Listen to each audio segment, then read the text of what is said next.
Countdown for blast off. X minus 5, 4, 3, 2, X minus 1, fire.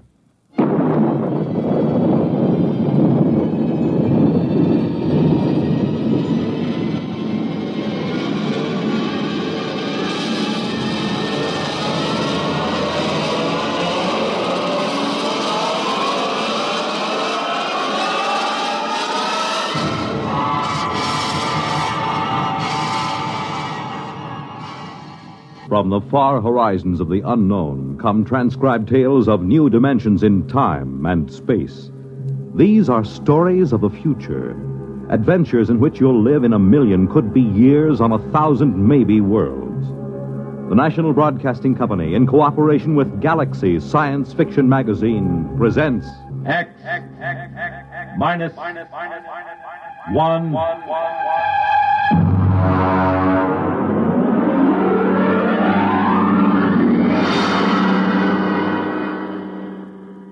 Tonight's story, The Snowball Effect, by Catherine McLean.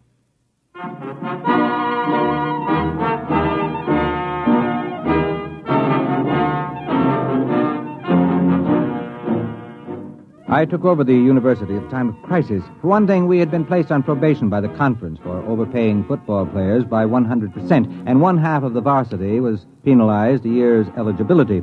On top of that, I was called in by Mr. Harvey J. Grover of the Board of Trustees. We had lunch at 21 on his expense account, and after the Napoleon brandy, he lowered the boom. Dr. Holloway, the university is in crisis. I know, Mr. Grover, I know, but I'm assured that our scouts have turned up several likely zinc miners in Colorado. You can assure the board that we'll have a line to reckon with next season. I'm not talking about football. There are other things at the university, I'm told. Well, of course. Holloway, as president of the university, you've taken on a grave responsibility. I know. I don't mind telling you the board has been gravely concerned. The number one problem facing us is academic freedom. It is? You're darn tooting. We want every academic department free from debt, running in the black. Is that clear? Academic freedom, huh? I see. Any faculty that can't support itself by grants, bequests, corporation or government contracts is out. All of them? Down to the last assistant instructor. Look, Holloway, I'll put this to you straight. Most of the board was against hiring you. They had a bright young plant manager from General Products they said could show a profit from a candy store in the Mojave Desert. But I stood up for you. Why, thank you, sir. I told them the president of the university has got to be at least a high school graduate or it doesn't look good. You know, you did graduate from high school, didn't you? Oh, yes. And college, too. I got my master's at Harvard and my doctorate at... Never mind. Let's not go too far. Have you got this straight now? Oh, yes. I've got to make a profit on the candy store. I mean, the university. That's right. Oh, and Holloway... Yes? How many zinc miners did you say we dug up?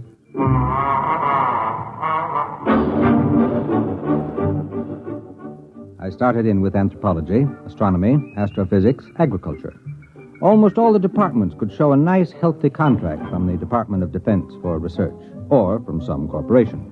Even the classical wing came out okay.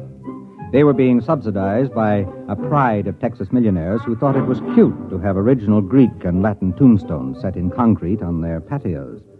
One fellow from Galveston gave a classical barbecue featuring a swimming pool with pornographic marbles from Pompeii set around the scum gutter. I ran into my first problem when I got to sociology. Now, look, Dr. Caswell, I'll be frank with you. I'm paid to make sure this institution doesn't come out on the short end of the stick. Well, that's a quaint expression. I got it from Mr. Grover of the Board of Trustees, so you can see this is no time for kidding ourselves. Can sociology pull its own weight? What is it? Sociology is the study of social institutions. Now, look, Caswell, to the Board of Trustees, sociology sounds like socialism, and nothing can sound worse than that.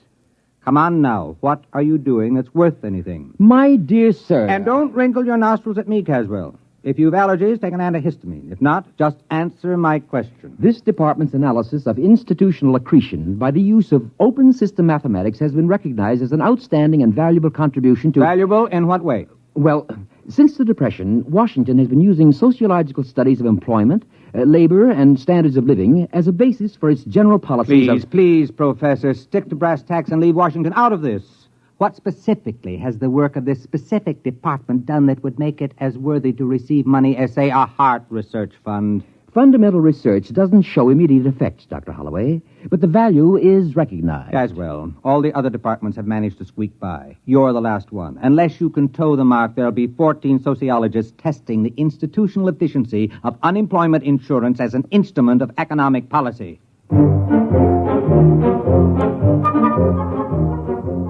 Caswell knew I had him. Unless he could show me how his department could scratch a buck together, I'd have to expunge his name from the catalog and have him drummed out of the faculty club. I'll hand it to him, though. He glared from behind his pince-nez, and sliding into his lecture manner, he started his calm. Institutions, organizations, that is, have certain tendencies built into the way they happen to have been organized, which cause them to expand or contract without reference to the needs they were founded to serve.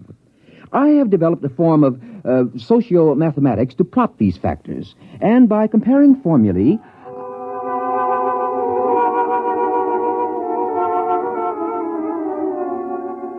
Is it all perfectly clear to you? Well, it wasn't to me either. I grasped the idea that he could tell whether an organization would get bigger or smaller and why, and so I asked him for proof. Well, I could give you a demonstration. How quickly? 6 months. All right, let's see. We've got a basketball team averaging 7 feet. That ought to keep the board busy till spring. And after that, that bonus pitcher we stole from the Milwaukee Braves. All right, Caswell, you've got 6 months.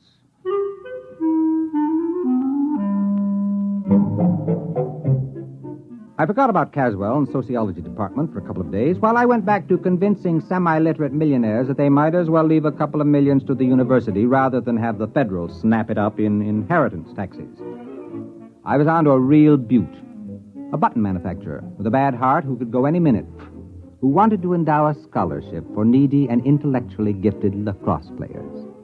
When Caswell came back to see me, we had lunch at the student cafeteria on my expense account. And he explained. Ever hear of feedback effects? Is it something to do with reducing overweight co-eds? No, it's a mathematical term. You might call it the snowball effect. You mean like rolling a snowball downhill? That's right. It grows. Now, here's the mathematical symbol. That spiral? That's the formula for the general growth process. Do you understand the equation? Why, no. It accounts for all sorts of institutional growth. The Roman Empire, Alexander, the Masons, the spread of tobacco, anything. You see, when the snowball becomes too heavy for the cohesion strength of snow, it breaks apart.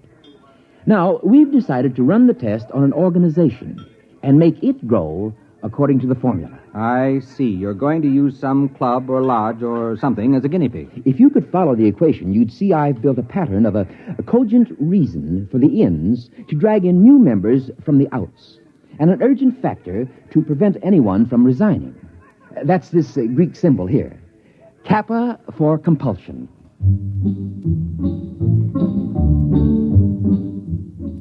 I suggested a few changes in the organization plan, and we finally worked out a setup that was nice and simple. We put our heads closer together and tried to pick the best place for a demonstration. It should be small enough to observe, and yet large enough to be statistically significant. How about Passaic, New Jersey? My sister lives there. Oh, let's make it Watershaw. I have some student sociological surveys of it already.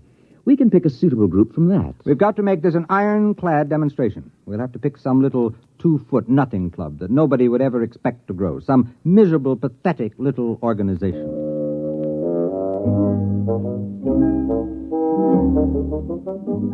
We found the perfect test guinea pig. The Watershaw Wednesday night sewing circle. Caswell and I drove over next Thursday night to a meeting. They always met Thursday night, except every once in a while when the chairlady forgot to have her hair set, in which case they met Friday. Girls, we have business to conduct, girls. Helen, please. The regular meeting is now called to order. Bernice? Just a minute, dear. Will the secretary... Bernice? You're out of order, dear. It's not a regular meeting. But of course it is. It's Thursday, isn't it? I distinctly remember when we had that special meeting on Tuesday for Toby's baby shower. We adjourned sine or die when she started to have pains. Oh, my goodness, it was false labor. That certainly doesn't count. But this meeting is just a continuation of the other one. Oh. How do you feel, Toby? Fine. A little out of breath. Did you try a little dry toast just before climbing the stairs? But, Bernice... My doctor said to breathe deeply through my nose and to have Henry tie my shoes for me. Well, I'd like to see Alfred tie anything for me. It's 3 years since I dared get a dress that zipped up the back. Madam Chairman, I rise to a point of order. Well, my goodness, Helen, you don't have to be a martyr about it.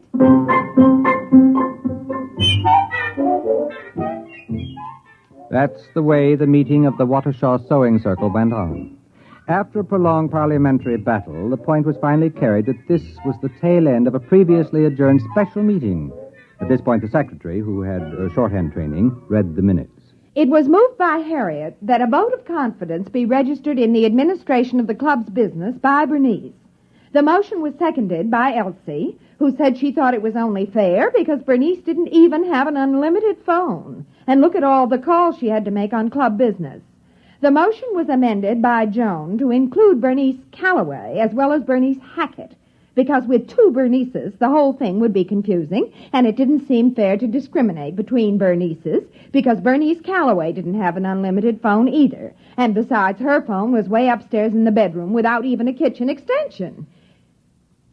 The motion was defeated because of the lack of a quorum.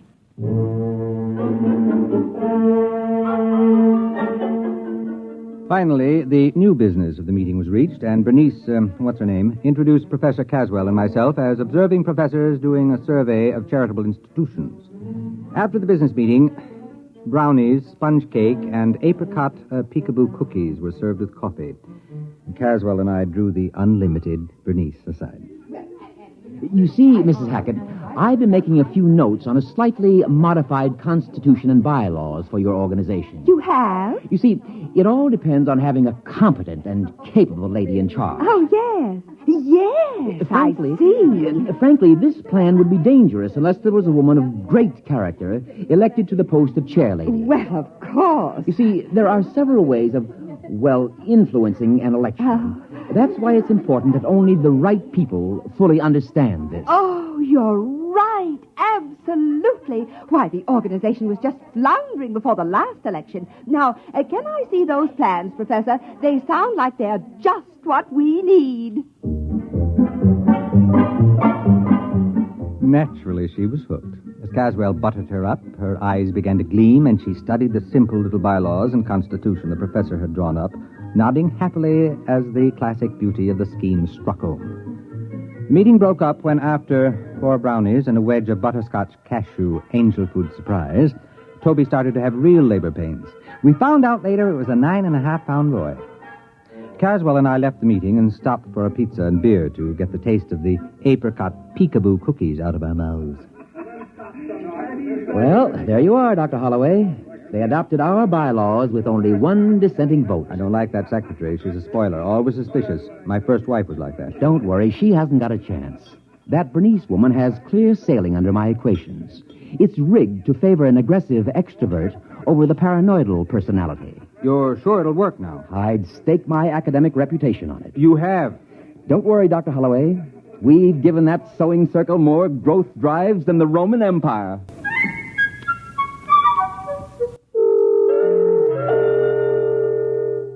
We let the whole thing gel for a while.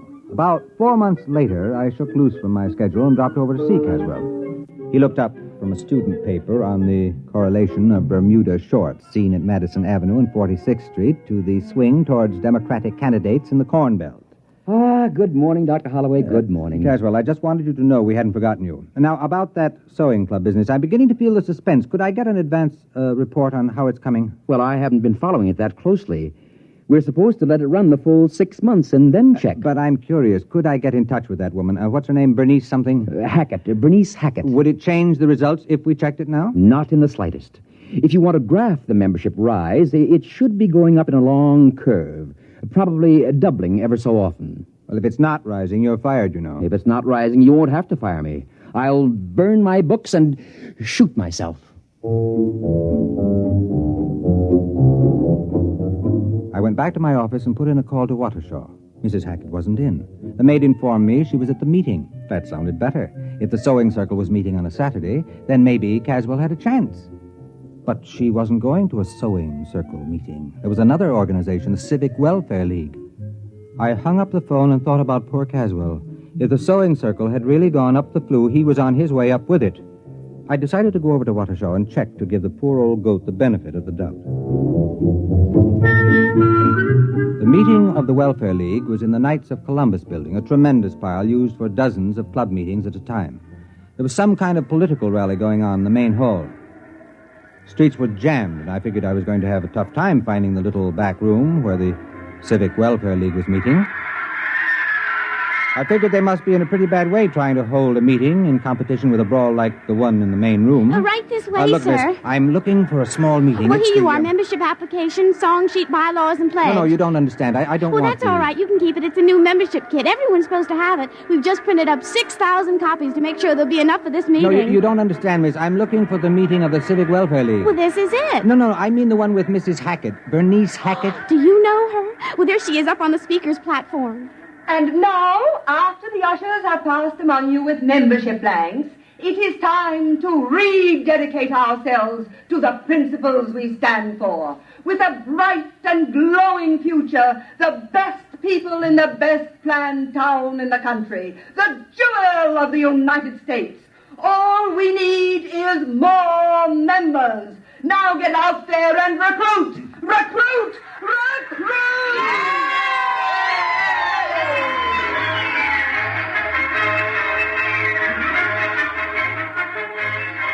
I cornered Bernice Hackett at the speaker's table. She had a clear, sparkling look to her eye, and she was dressed in a trim gray suit with a towering feather on a small hat. A clutch of pretty junior ushers, all with goose pimples showing above strapless formals, clustered about her. I managed to get to see her in the back room while the mayor was addressing the meeting.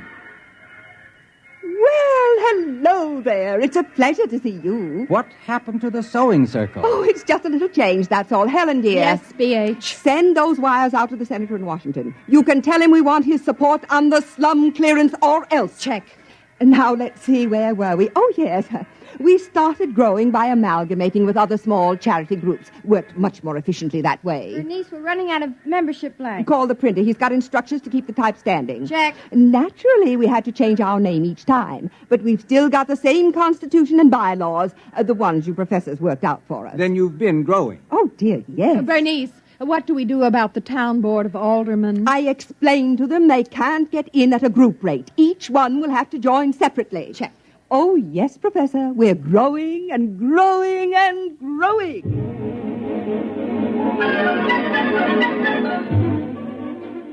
I kept close watch on the sewing at the Civic Welfare League for the rest of the month.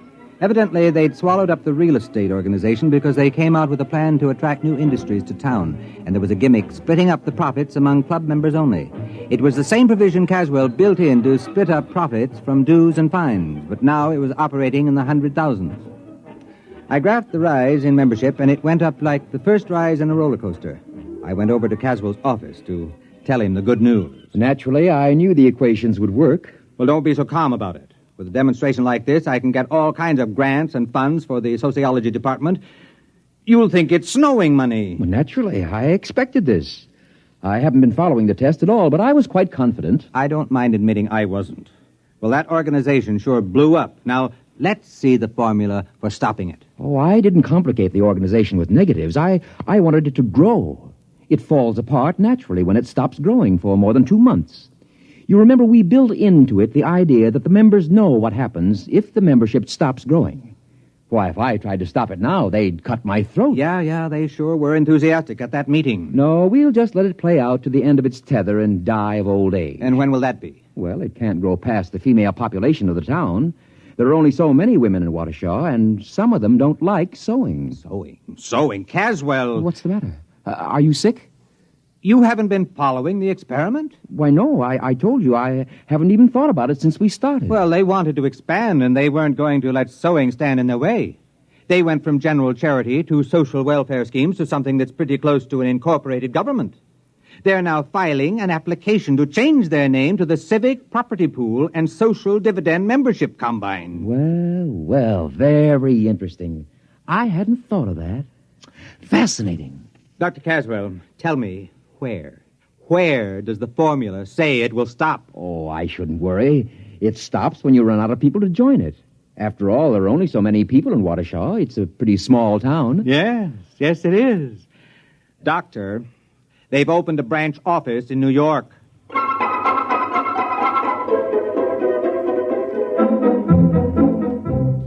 Caswell got out his slide rule then, and we went over the charts I had been keeping. He ran the results through the physics department's new analog computer to check the results. Yes, it checks. Well, now, allowing a certain lag of contagion from one nation to another, language and cultural barriers, it will reach total world population in 12 years. About 1 week after that, various isolated pockets, Australian Bushmen, Tibetans, African Pygmies, will all be members. you mean only 12 years? Give or take a week, 12 years. The whole world? Well, there is something to be said for a worldwide government. Many people are definitely in favor of it. But under Bernice Hackett, the whole world? Oh, you asked me for a demonstration. The equation works. But what happens when the whole world is organized and there are no new members? Well, 2 months after the organization stops growing, it collapses. It's built in the formula. Yes, but what happens then? Oh. Well, I haven't the faintest idea. I haven't carried the equations that far. Look, Caswell, whatever happens, I don't want anyone to ever pin this on me. From now on, if anyone asks me, I never heard of Waukesha. Well, that was 12 years ago. I think Caswell and I are about the only men on Earth who don't hold membership cards in the United Terrestrial Civic Welfare and International Property Pool. Bernice Hackett, Global Administrator. It's a race against time now. There hasn't been a new member in a week and a half, and Bernice is anxiously awaiting news from the first Mars Expeditionary Fleet. And as she says, if only they find life there. We need new members, desperately. You have just heard X-1, presented by the National Broadcasting Company in cooperation with Galaxy Science Fiction Magazine. Tonight, by transcription, X-1 has brought you The Snowball Effect, a story from the pages of Galaxy written by Catherine McLean and adapted for radio by Ernest Kenoy. Featured in the cast were Ted Osborne, Wendell Holmes, Warren Parker, Audrey Blum, Mary Patton, Patsy O'Shea, and Peggy Allenby. Your announcer, Fred Collins. X-1 was directed by Daniel Sutter and is an NBC Radio Network production.